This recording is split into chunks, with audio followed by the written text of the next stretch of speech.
سابق army chief general retired Qamar Javed Bajwa کے خاندان کا ٹیکس ڈیٹا لیک کرنے والے ایف بی آر کے زیر تفتیش افسران کے اقبالی بیانات کی بنیاد پر لاہور کے ایک صحافی شاہد اسلم کو گرفتاری کے بعد 2 روزہ جسمانی ریمانڈ پر وفاقی تحقیقاتی ادارے کے حوالے کر دیا گیا ہے کیونکہ اس نے اپنے موبائل فون کا پاس ورڈ دینے سے انکار کر دیا۔ جوڈیشل مجسٹریٹ کے 3 صفحات پر مشتمل تفصیلی فیصلے کے مطابق تفتیشی افسر کی جانب سے 7 روزہ جسمانی ریمانڈ کی استدعا کی گئی تھی۔ ایف آئی اے کے پراسیکیوٹر کے مطابق سابق army chief general retired Qamar Javed Bajwa کا ٹیکس ڈیٹا لیک کرنے والے ملزمان نے بار بار صحافی شاہد اسلم کا نام لیا، جس کی بنیاد پر انہیں گرفتار کیا گیا۔ وفاقی تحقیقاتی ادارے نے شاہد اسلم کو 14 جنوری کی شب لاہور سے گرفتار کیا تھا، جس کے بعد انہیں اسلام آباد کی مقامی عدالت میں پیش کیا گیا۔ جوڈیشل مجسٹریٹ عمر شبیر کی عدالت میں ایف آئی اے نے شاہد اسلم کے 7 روزہ جسمانی ریمانڈ کی استدعا کی تھی۔ عدالت میں ایف آئی اے پراسیکیوٹر نے بتایا کہ صحافی شاہد اسلم کو ایف بی آر سے معلومات مل رہی تھی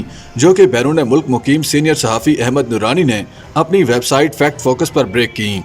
خیال رہے کہ احمد نورانی نے سابق آرمی چیف جنرل باجوہ کی ملازمت کے آخری ہفتے میں ان کے خاندان کے اثاثوں اور جائیدادوں کی تفصیل پر مبنی ایک رپورٹ شائع کی تھی۔ باجوہ کے خاندان کے ٹیکس ریکارڈ، اثاثوں اور جائیداد کے لیک ہونے پر وزیر خزانہ کی جانب سے کروائی جانے والی انکوائری کے بعد فیڈرل بورڈ آف ریونیو کے 2 سینئر افسران کو 4 ماہ کے لیے معطلی کی سزا سنائی گئی تھی، جن پر ڈیٹا لیک کرنے کا الزام ثابت ہوا۔ ایف بی آر کے ایڈمنسٹریشن ونگ سے تعلق رکھنے والے سیکرٹری کے عہدے پر تعینات 2 افسران ظہور احمد اور عاطف نواز وڑائچ کو ملازمت کے رولز اینڈ ریگولیشنز کی خلاف ورزی پر 120 روز کے لیے معطل کرنے کے بعد گرفتار کر لیا گیا۔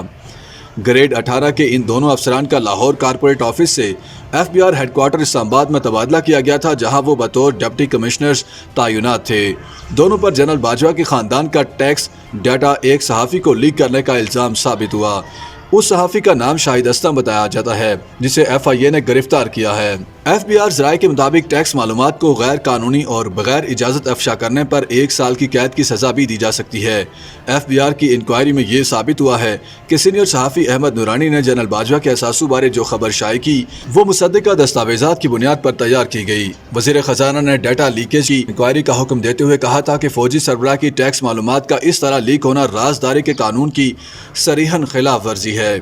یعنی بلا واسطہ طور پر یہ کہا گیا ہے کہ جو دستاویزات لیک ہوئی ہیں وہ مصدقہ ہیں۔ یاد رہے کہ فیکٹ فوکس نے ایسے نازک موقع پر یہ رپورٹ شائع کی تھی جب حکومت اور فوجی قیادت کے مابین نئی فوجی تقارریوں کے حوالے سے ڈیڈ لاک چل رہا تھا اور جنرل قمر جاوید باجوہ ایک اور ایکسٹینشن حاصل کرنے کی کوشش کر رہے تھے۔ چنانچہ اس تاثر کو ختم کرنے کے لیے ان کا ٹیکس ڈیٹا حکومت کی مرضی سے لیک ہوا ہوگا۔ وزیر خزانہ نے فوری طور پر انکوائری کا حکم جاری کیا تھا۔ فیکٹ فوکس پر شائع ہونے والی رپورٹ میں ٹیکس گوشواروں اور ویلتھ اسٹیٹمنٹ کا حوالہ دیتے ہوئے دعویٰ کیا گیا تھا کہ جنرل باجوہ کے خاندان نے گزشتہ 6 برسوں میں 12 ارب روپے سے زائد کی جائیدادیں اور اثاثے بنائے۔ آرمی چیف کے خاندان کے ٹیکس ریکارڈ کے حوالے سے جاری فیکٹ فوکس کی رپورٹ کے مطابق پاکستان کے اندر اور باہر آرمی چیف کے معلوم اثاثوں اور کاروبار کی موجودہ مارکیٹ ویلیو 12 ارب 70 کروڑ روپے ہے۔ ویب سائٹ نے اپنی رپورٹ میں 2013 سے 2021 تک جنرل باجوہ اور ان کے خاندان کی ویلتھ اسٹیٹمنٹس بھی شیئر کیں۔ رپورٹ میں دعویٰ کیا گیا کہ جنرل باجوہ کی اہلیہ عائشہ امجد کے اثاثے جو 2016 میں 0 تھے وہ بعد کے 6 برسوں میں 2 ارب 20 کروڑ روپے ہو گئے۔ اس رقم میں فوج کی جانب سے ان کے خاوند کو ملنے والے رہائشی پلاٹ، کمرشل پلاٹ اور مکانات بھی شامل نہیں۔ رپورٹ میں یہ بھی الزام لگایا گیا ہے کہ اکتوبر 2018 کے آخری ہفتے میں جنرل باجوہ کی بہو مہنور صابر کے ڈکلیئرڈ اثاثوں کی کل مالیت 0 تھی اور ان کی شادی سے صرف 1 ہفتہ قبل ہی یعنی 2 نومبر 2018 کو ان کے اثاثے 1 ارب 27 کروڑ روپے سے زائد ہو گئے۔ اسی طرح فیکٹ فوکس نے دعویٰ کیا کہ مہنور کی بہن ہمنا نصیر کے اثاثے سن 2016 میں 0 تھے جو 2017 تک اربوں میں پہنچ گئے۔ رپورٹ میں مزید الزام لگایا گیا ہے کہ مہنور کی 3 بہنوں میں سب سے چھوٹی نابالغ بہن کے ٹیکس ریٹرن پہلی بار سن 2018 میں جمع کروائے گئے جبکہ ابھی وہ صرف 8 سال کی تھیں۔ رپورٹ میں کہا گیا ہے کہ اس کے سن 2017 کے ریٹرن ظاہر کرتے ہیں کہ اسے 5 عدد جائیدادیں بطور تحفہ دی گئیں۔ رپورٹ میں الزام لگایا گیا ہے کہ آرمی چیف کے دوست اور ان کے صاحبزادے کے سسر صابر حمید مٹھو کے ٹیکس گوشوارے سن 2013 میں 10 لاکھ سے بھی کم تھے، تاہم آنے والے برسوں میں وہ بھی ارب پتی ہو گئے اور لاہور کے طاقتور بزنس ٹائکون بن گئے اور بیرون ملک اثاثے منتقل کرنے شروع کر دیے۔